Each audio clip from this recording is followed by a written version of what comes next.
Coming up, it's our Friday weekly roundup. Debbie and I will talk about DOGE and the plight of fired federal workers, Trump's tax and tariff policies, the delightful peculiarities of the Trump-Musk relationship, including Trump's new red Tesla, that Columbia University terrorist Mahmoud Khalil, and also how both of us first encountered Ronald Reagan.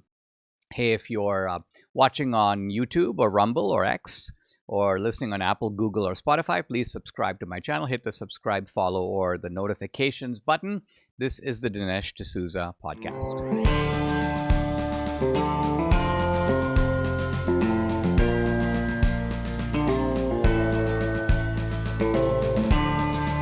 America needs this voice. The times are crazy. In a time of confusion, division, and lies, we need a brave voice of reason, understanding, and truth. This is the Dinesh D'Souza podcast. Debbie and I here for our Friday roundup, and it's a fun way for us to pick up on all the themes that we've been talking about throughout the week, and engage in this kind of format. Now, the funny thing is we've been talking throughout the week on the issue of tariffs, but you have your favorite tariff, right? Which one is that? Oh, yeah.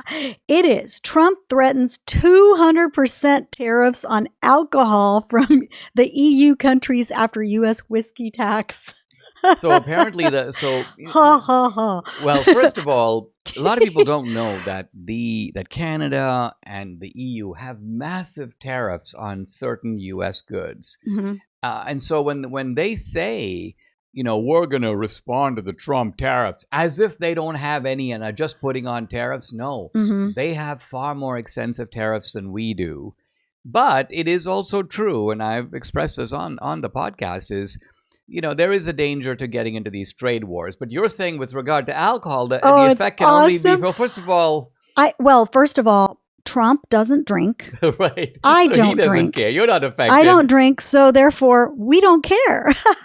Right. But I wonder if this is Trump's way of trying to get everybody off the alcohol. Just saying. I don't know. Reducing alcohol consumption in this country. Oh, yeah. Debbie of late has been, I don't know if this is just a trend on Instagram or what, but you have been bombarding me with videos from various... Oh, yeah. Well, either they're doctors or they're purporting to be doctors, because after all, there's no way to verify these people. They're like, recent studies show that any alcohol whatsoever is really bad for you. Yeah, it causes cancer, all kinds of things, issues. And I send them to you, and I send them to Juliana, and she's like, Mom, stop. I don't drink, Mom, stop. And I'm like, well, just in case you want to take one little drink, here we go, Exactly. And so, of course, Justin's a teetotaler and Danielle's a teetotaler. And so am I. But no, I mean, I think that it's kind of funny because Trump doesn't drink alcohol. And to do that, I'm sure people are like, what are you thinking? And he's like, what do you mean? What's going on? Let's talk about the other article of consumption that's been in the news this week, and that is the red Tesla. Oh, yeah. So, Trump, I think Trump realizes that Elon Musk is paying a really heavy price for the work he's doing with DOGE. He's really threatening a very powerful set of people whose livelihoods are dependent on all this, because they have built a racket up over 30 years, and no one previously has even attempted to really take it down. And Elon Musk is only beginning this important task, but they're going after him on all fronts, right? The Tesla protest, in fact, didn't you tell me you read an article about how Tesla drivers are now changing out their... Oh, yeah, they're changing out like the Tesla logo, and they're putting another car logo so that people don't vandalize their cars. It's ridiculous. I mean, that's taking things to Isn't it ridiculous? And I approve of of treating this as a form of political terrorism. because it is an effort to intimidate. Well, it's actually intimidating a federal official, which Elon Musk is. But Elon Musk is not intimidated. I think that's what people need to understand. This man is made out of I don't know what. Well, he doesn't care. You know, I think what's going on here, it's not just that Elon Musk doesn't care because of the money. And he's the richest man in the world. So the idea that you can financially topple him is preposterous. That's not going to happen. Not to mention the fact that he is endlessly creative. I mean, he has the number of companies that he has that are billion-dollar companies is innumerable. He has like 7 companies that are, and all of them are massively successful. So even Tesla is only part of his larger empire. Right. He's got the SpaceX, he's got the Boring Company, he's got this, he's got that. I think what it is that Elon Musk has come to believe, I think rightly, that the country itself hangs in the balance, and that the amount of damage that's been done under the Biden-Harris years is so extensive that if we don't do something like this, if we don't put the house in order, so to speak, basically that's the beginning of the end for America, and certainly for America as a world leader. But leaving even aside being a world leader is one thing, and something else is just essentially seeing an implosion of your economy and your way of life. Yeah, and just recently, I think yesterday, a Clinton appointee basically said that they had to reinstate all of those temporary workers that were laid off. Well, that's what it's the Clinton judges and the Obama judges. And the way our system works is it allows a federal judge in any part of the country to issue a nationwide injunction. Now, the extreme example of this would be, can you imagine the United States were mounting an operation in Afghanistan or Iraq, and some judge in, let's say, Montana or Hawaii said, you have to stop doing that. I'm putting a temporary restraining order. This would be a serious assault on our constitutional structure, because that is an action squarely within the executive branch. That's really what's going on here. Trump is taking actions that are squarely within the executive branch. He's not making new laws. He is doing what the executive branch is supposed to do. And judges are, admittedly, the judges are not saying you can't do it, but they're saying you can't do it pending our review. Mm-hmm. Well, he just said reinstate these people. So, I mean, but the reinstate these people means for now put them back in. Yeah, but why? How can we stop this from happening? Because this is going to continue to happen. They're seriously trying to, and I don't get it. There's such a push from the media to demonize Elon and Trump for doing something that is actually beneficial to the American people. That's to be expected, because these people are in with the Democrats, and what we would consider the ruin of the nation is in fact their goal. I mean, if you look at at the actions of the Biden-Harris administration, and if you just took the operating assumption, they're trying to destroy America as we have known it, all their actions are coherent. If you want to destroy America as we know it, open the border.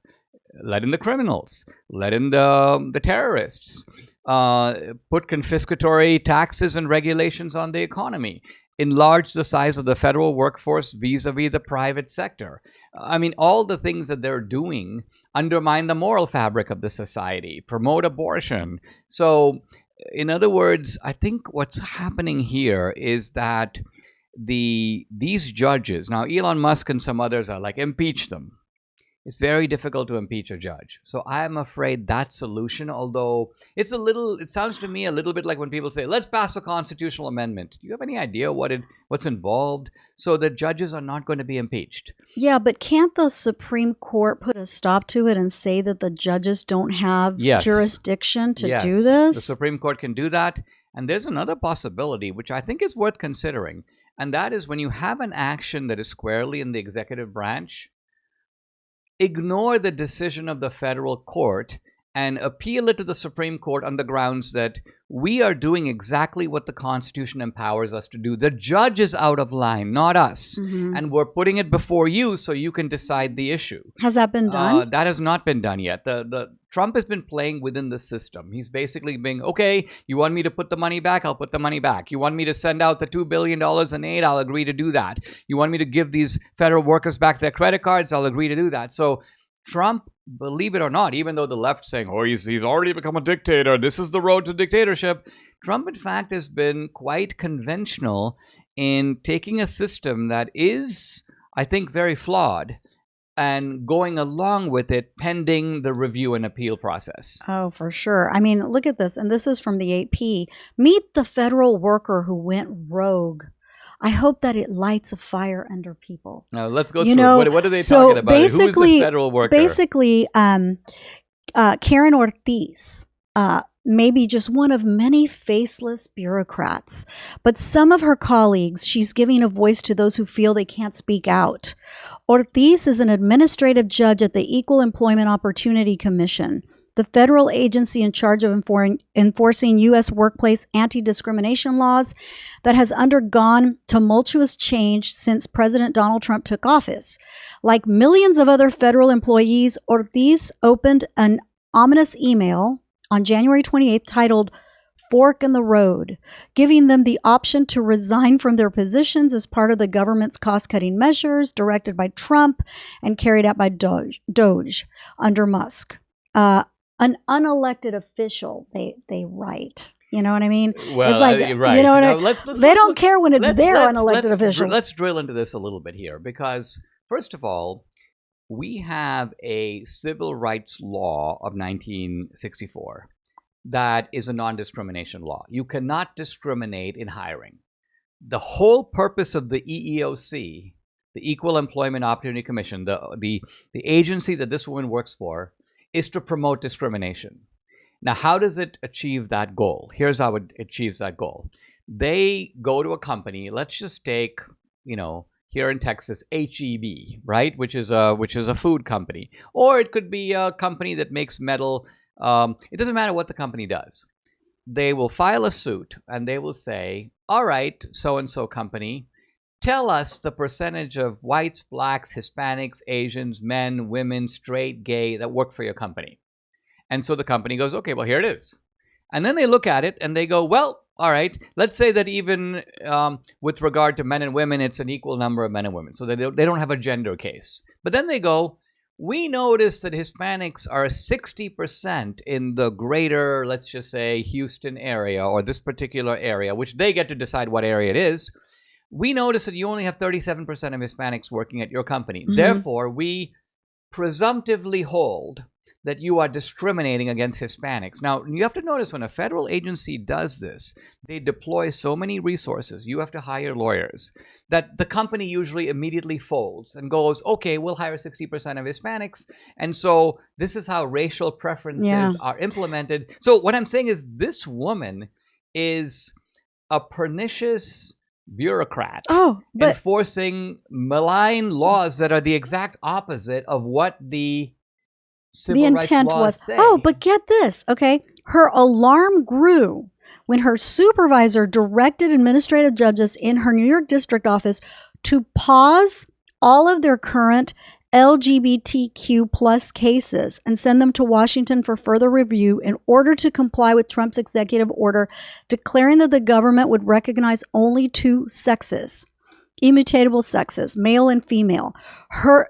Ortiz decried management's lack of action in response to the directive, which she said was the antithesis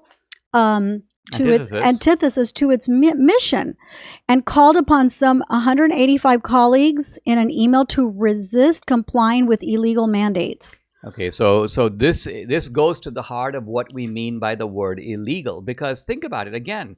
Did the civil rights laws say anything about sexual orientation? Not a word. No. Not a word.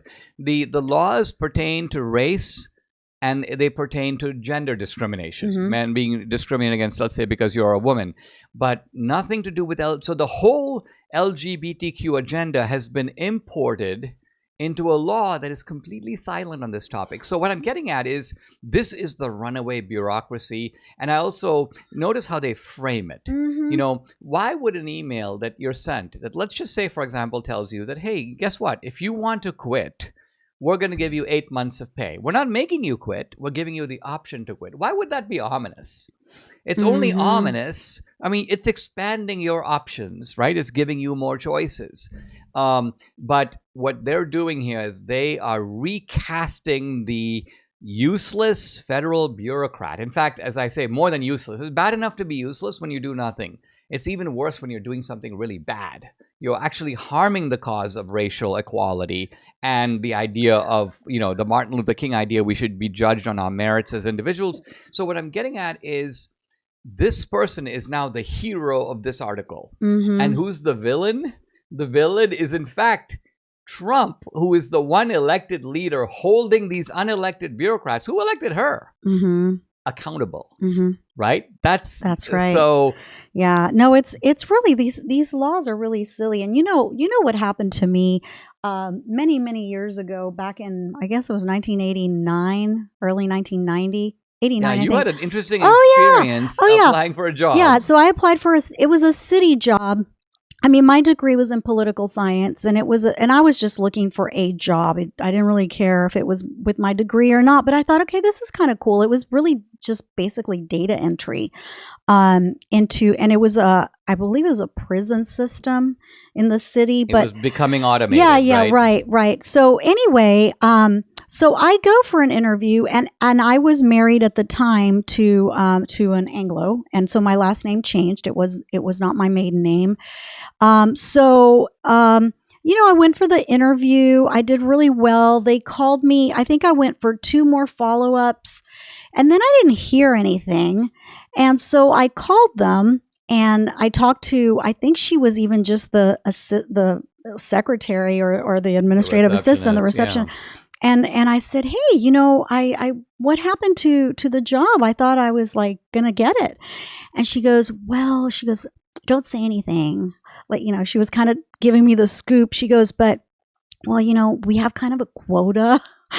And she said that they had to give it to a Latino. To a Hispanic. For a Hispanic. Yeah. What did you say? And I go, oh, really? And she goes, oh, yeah. She goes, I'm really sorry. And then I go, so are you saying that I was more qualified than this Hispanic? She was like, yeah, but I don't really want, please don't say anything. Like, she was really embarrassed. And I go, well, you do realize I'm Hispanic. 100%. Yeah. And she goes, well, really? She's like, but your last name? And I go, well, I said, yeah, that's my married name. I said, but I'm Cestero. She goes, what? That's just in miniature.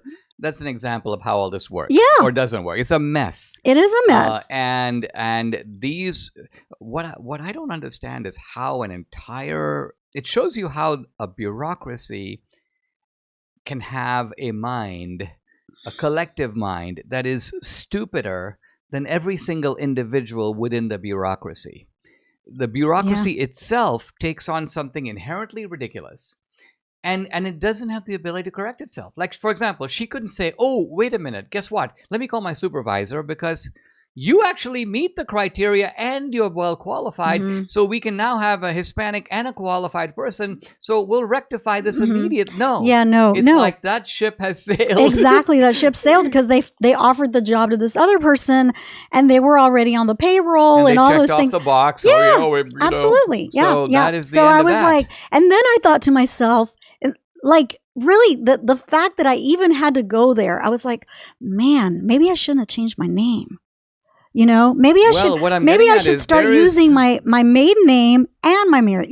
Well, you and I have been, I think, for most of our lives in the interesting position where we are, I guess, minorities, right? We recognize that. We don't take the view that our background, our ancestry is irrelevant. You're very proud of the fact that you were born in Venezuela. You do have a sort of native or ancestral attachment to Venezuela. I obviously had a happy childhood growing up in India. I've never repudiate my background or anything like that. On the other hand, we both see ourselves as fully American, and we don't like to travel on our That's right. racial Well, credentials, our as you passport. know, when I was in college, I kept getting approached by this LULAC person that So wanted tell me. what LULAC So is. LULAC is Well, the I know what it is. acronym It's the is the League of United Latin American Citizens. Right. Okay. Think of it. Latin American. You're a citizen of Latin America, not of America. Exactly. Okay. Exactly. So anyway, so they kept, coming to me and saying, "Hey, you need to join our organization, man." I was like, "No." They're like, "Oh, what's wrong with you? Are you saying that you're not proud of your heritage?" And I was like, "Listen, I'm very proud of my heritage. My mom may think I'm not proud of her heritage because I'm half Mexican, half Venezuelan. She thinks I only go for the Venezuelan, but clearly this is all Latino related." I go, "So I am not, ever saying I'm not one or the other. I'm both." And he's like, "Well, then you should join." And I go, "No, because I don't think I want to be an American. I want to assimilate. I want to speak the language. I don't want to demonize Anglo America."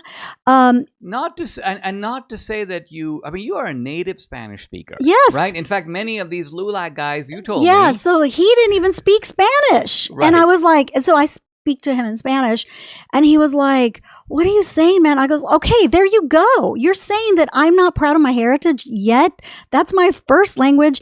I speak it very well, and you clearly don't. So you're the one that's not proud of your heritage." So what these guys do is, at Dartmouth it's the Afro-American Society, and in Texas it's LULAC. They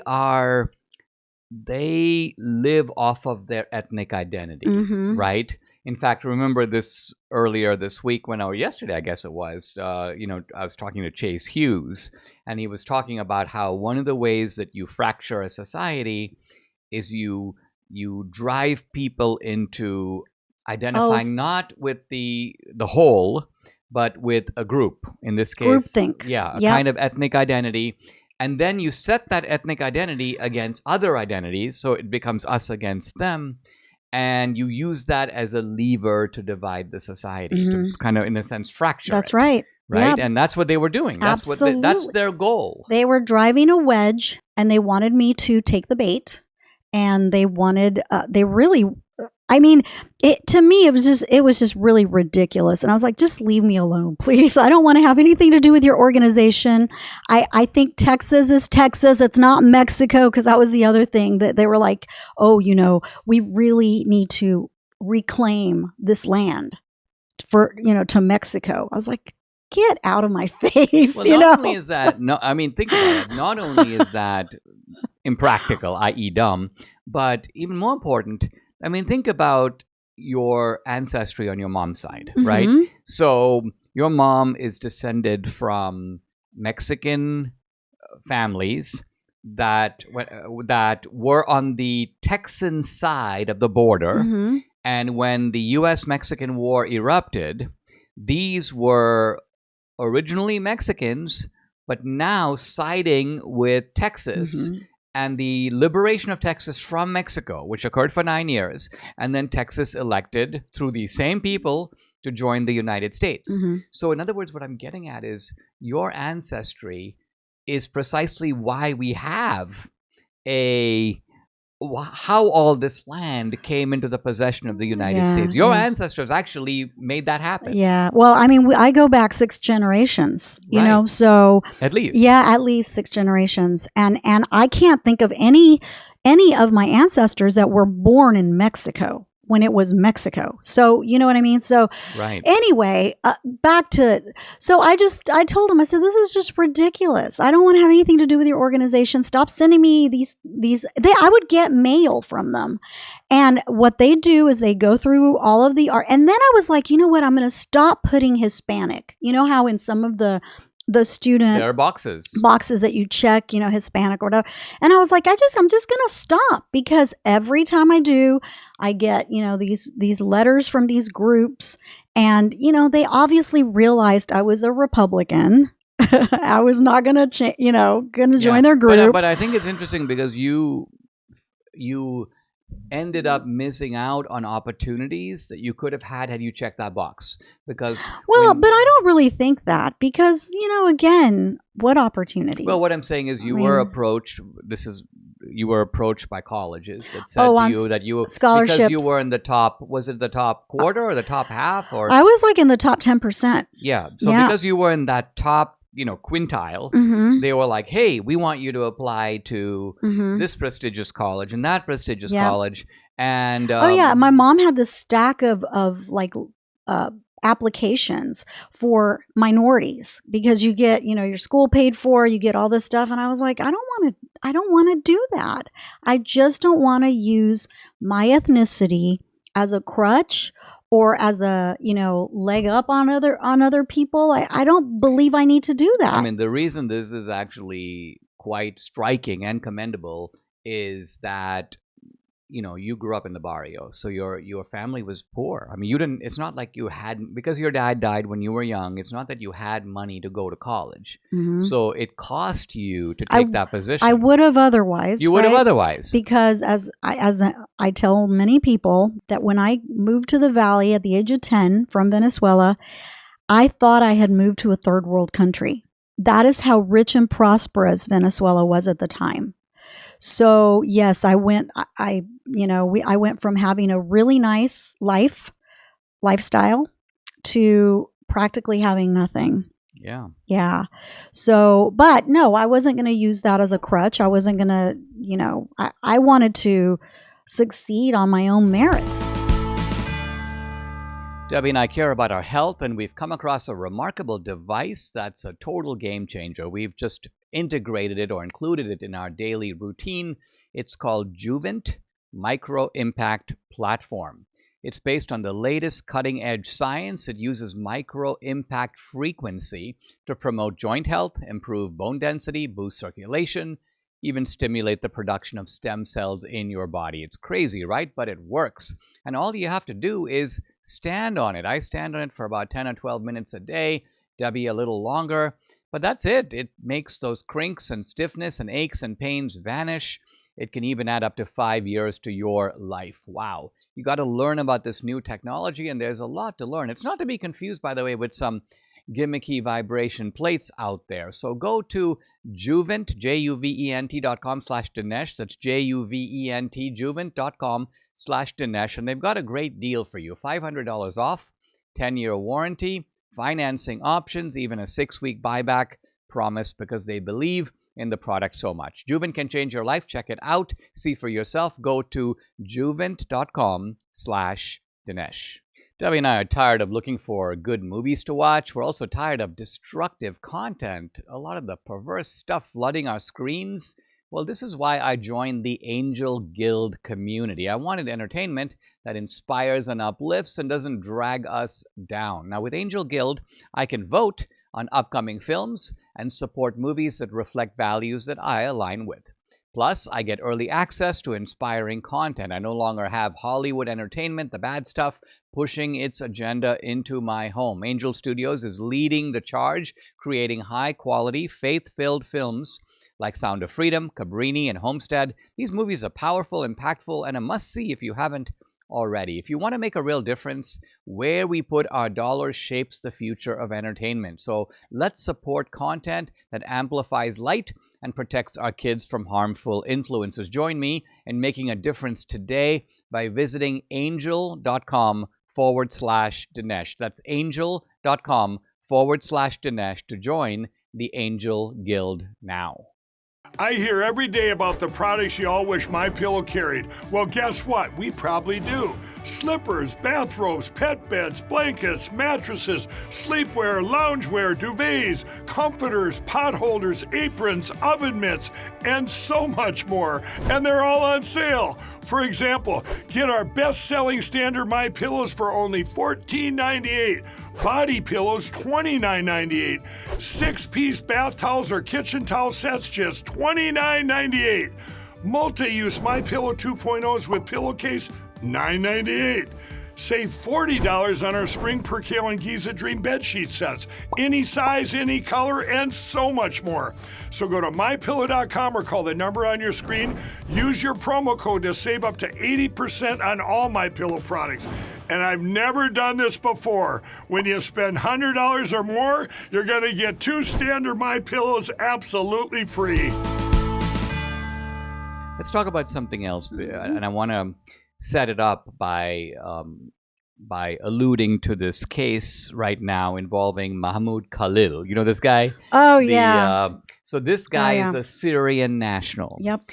Now he's married to a woman who is 8 months pregnant, and they're playing this up that, oh, his wife is pregnant, and they act like the U.S. government, abducted him. And he's not abducted. He has been arrested, and by Department of Homeland Security, because it is against our immigration laws to be a supporter of terrorism. I do want to highlight that this is not a guy who's just like, I don't like Israel, or I'm a Palestinian. This is a guy who's very pro-Hamas. This is a guy who revels in October 7th. This is a guy who celebrates the top leadership of Hamas and has posters, glorifying these guys.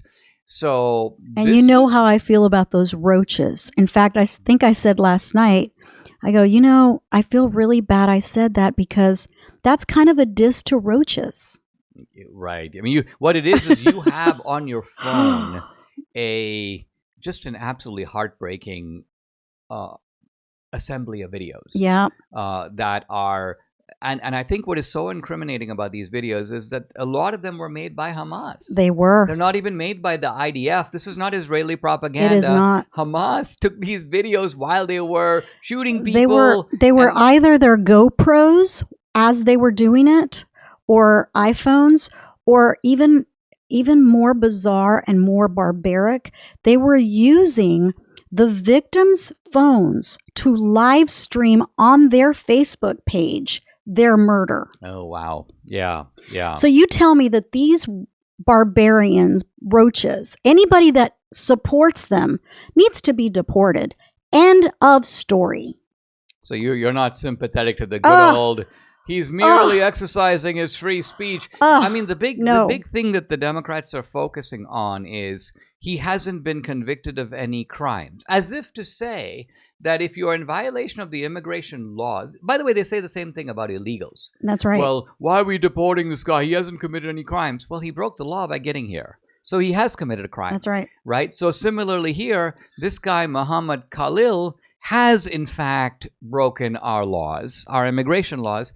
It's just that he hasn't committed any additional crimes. That's what they really mean. They say he hasn't committed any crimes. They mean he hasn't broken the law in any other way than the one way that he's being arrested for. Well, you know that all of these pro-Hamas supporters, like they surrounded Trump Tower yesterday, and they were like, protesting to get this guy out.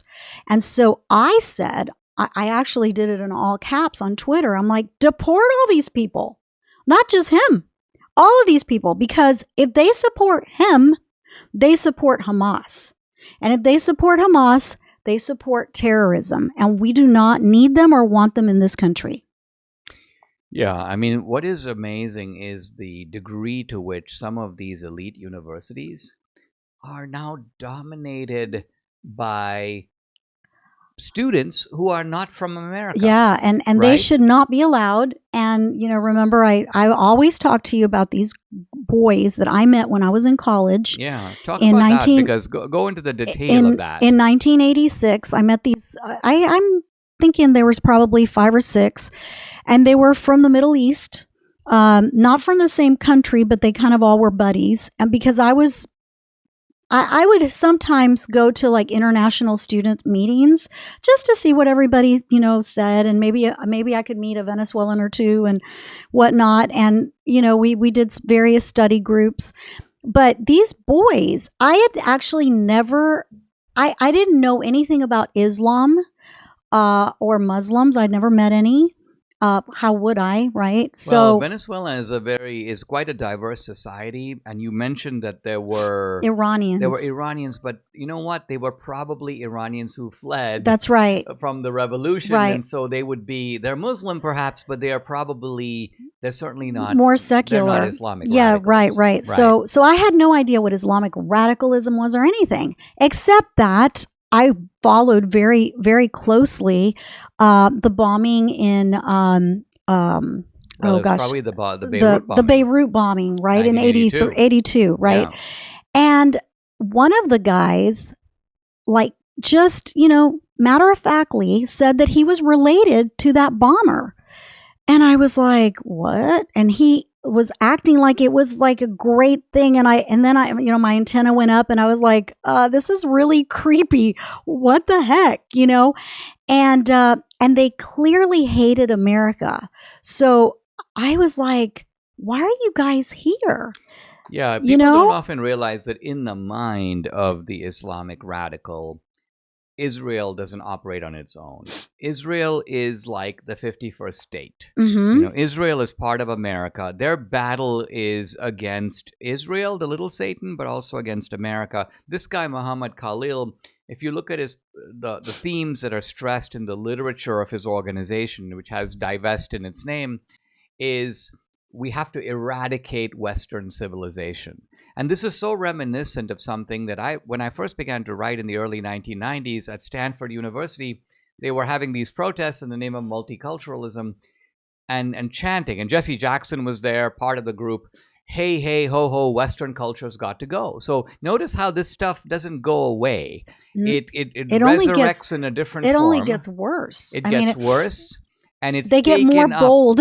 Yeah, and I think that also what's interesting is that what used to be the Western or American left has now morphed with radical Islam. Yeah, that's not something that one would have anticipated. Yeah. I discussed this in one of my earlier books called The Enemy at Home. Yeah. And when that book came out, people were like, Dinesh, what are you saying? How can the radical left, Yeah, and today we now take it for granted that the radical left and the secular Western left are in fact strange, very real bedfellows, right? Exactly. No, this is, and so anyway, so this was 1986, and I became just aware that this was not good, that these guys shouldn't be here. And I told my mom, I said, I'm really afraid of these guys because they clearly think bombing things are good.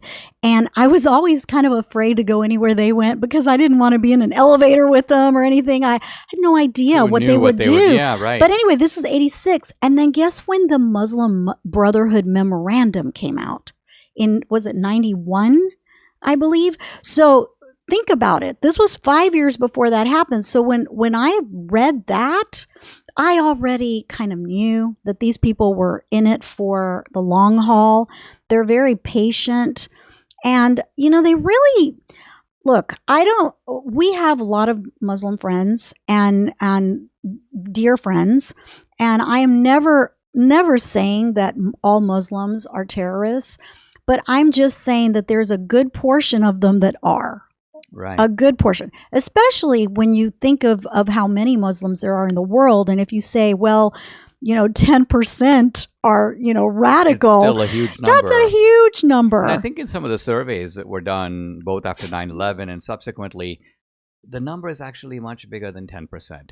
I bet you, even though people often say today about Gaza, like, oh, don't confuse Hamas and the Palestinians.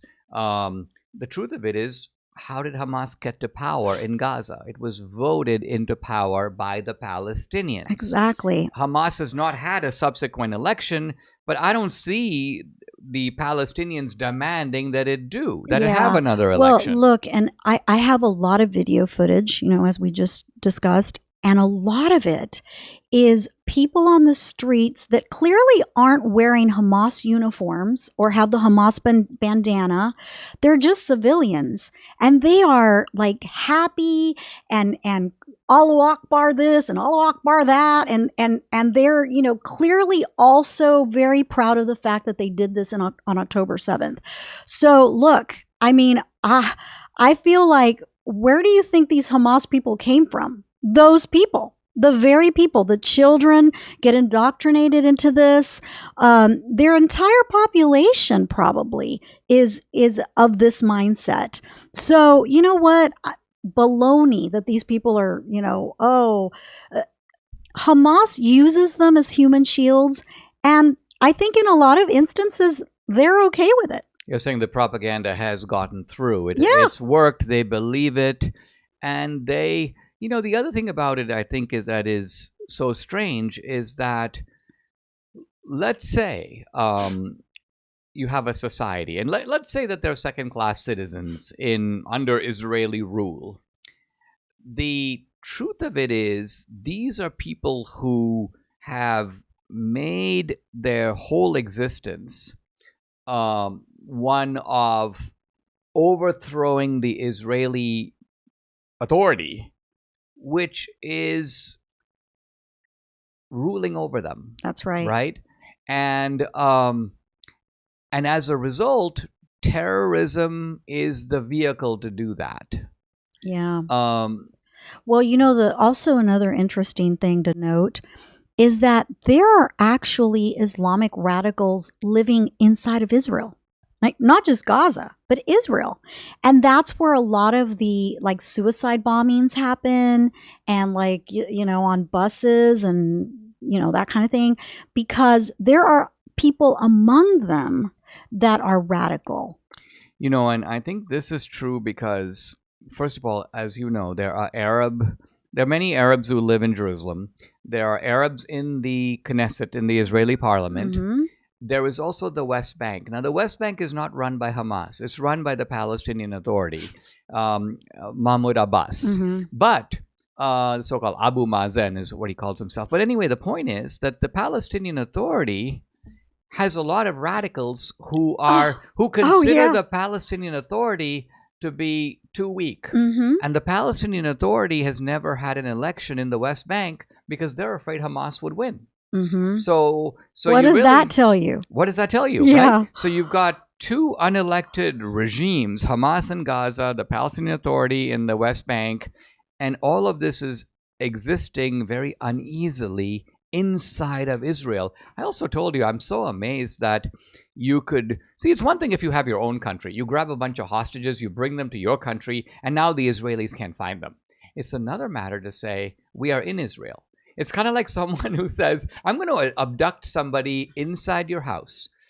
I'm going to take a part of the house, let's just say your garage, where I live, and I'm going to hide them so well that you won't be able to find the them homeowner in your own house.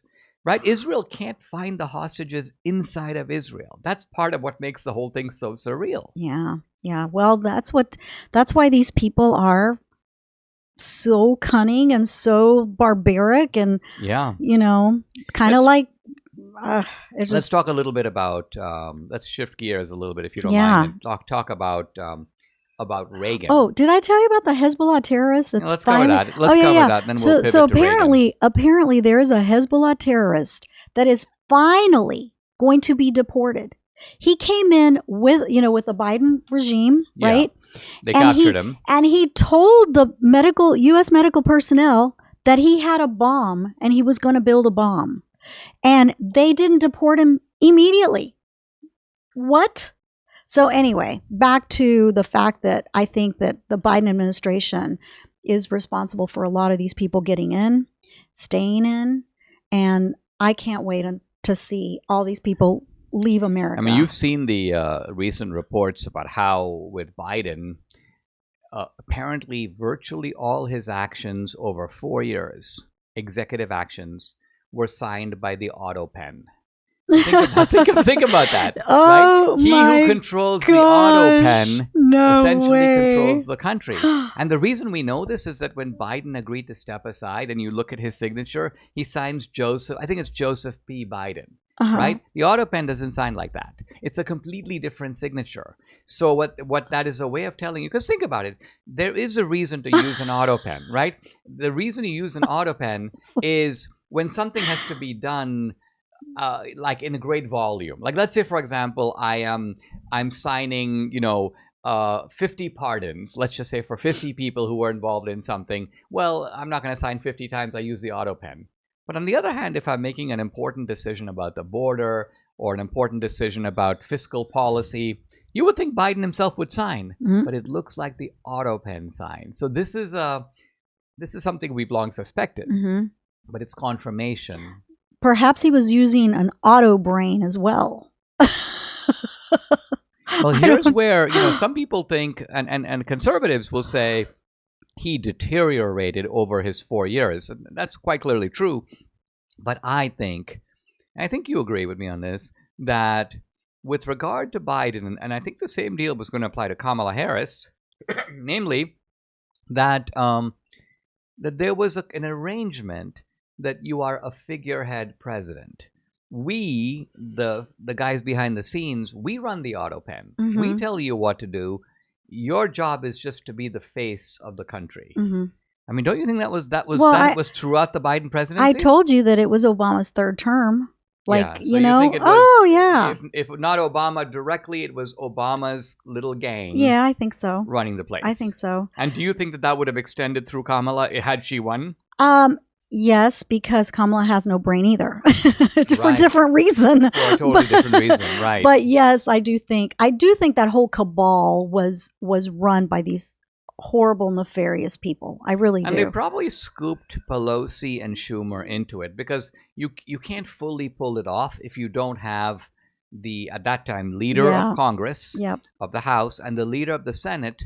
And because now you have a real cabal. You have a cabal in the executive branch whose tentacles reach also into the legislative branch. Yeah, no, I agree. I do think that. And it's scary. It really is scary. And I'm so glad we dodged that bullet with Kamala, because I can only imagine what would have happened had she won.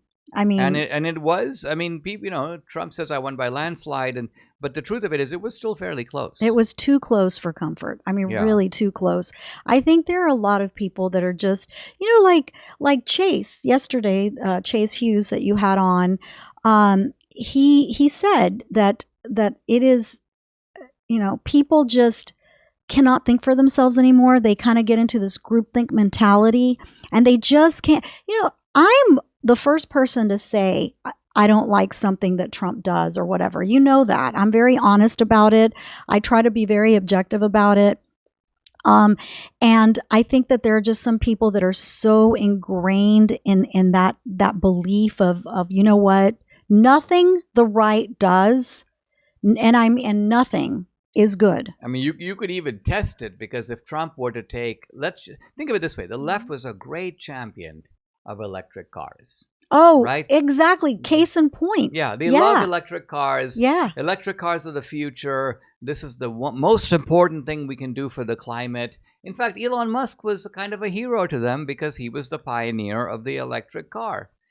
Their venom toward Elon Musk is solely because of his association with Trump. Absolutely. Right? Absolutely. So just as we know that Trump himself became radioactive the moment that he went down that elevator, announced for president as a Republican, and that's it. Okay, there we go. All bets are off. All bets are off. Oh, yeah. So what you're saying, this is the lobotomization of the left. Yeah, it is. And so we were going to talk about Reagan because... let's close out on Reagan. Yeah, so Reagan, I mean, look, he was a really, really solid, good, salt of the earth man. I mean, I can't say he's always been my favorite president. Now, of course, Trump is definitely going to be. Trump isn't done. Trump is in his second term, so I don't think you can really include Trump in an evaluation just yet, because by and large, judgments about presidents have got to come after their terms in office, and some people would say much later. Although with Reagan, he was my favorite president before he became president. Well, that's right. You were only 14. I was 14 when he ran the first time. Right. And I've told this story many times on the podcast, but my grandma had this Jimmy Carter Rosalynn plate, commemorative plate in the kitchen. And I just remember thinking to myself, obviously I was a kid, and I wasn't, I wasn't really into politics that much. I was in Venezuela though as a younger kid, because my grandparents belonged to the COPE political party, which was the center right party. And so I kind of knew what those stood for. Acción Democrática was center left, the other one was center right. Obviously, through the years. But America was new territory. Yeah, totally new territory. So I really didn't know the parties, but I wanted to know what the Democrats stood for. And I asked my grandma, and she said, they're for the poor. They're for the little guy. The Republicans are for big corporations. They're for the rich. And so I thought to myself, well, I think I know what's going on here. I think that the Democrats. You already smell a rat? I was smelling a rat. Yeah. I think the Democrats are actually for not so much for the poor, but for keeping you poor, because they want to stay in power. So they need your votes. That I was kind of starting to figure all that out.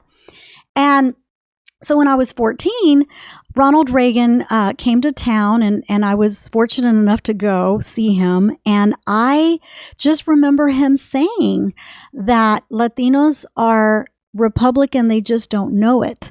And he talked about a lot of other things like family and freedom and all the things. Self-reliance, all the things that I stood for. Like as a kid, I mean, I was, obviously I was 14, very young.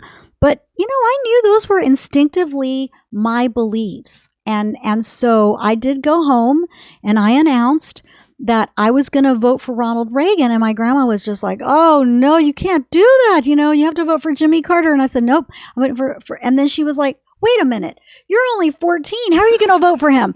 And I said, well, not this term, but the next one. And of course, my grandma didn't live long enough to see his next term. She died in 1983. Yeah. But I sure did. I voted for him in 1984. And 1988. I mean, not 1988. I'm sorry, in 1988. You couldn't vote in 1988. 1988 was Bush. That's right. So I voted for him in 1984. Yeah.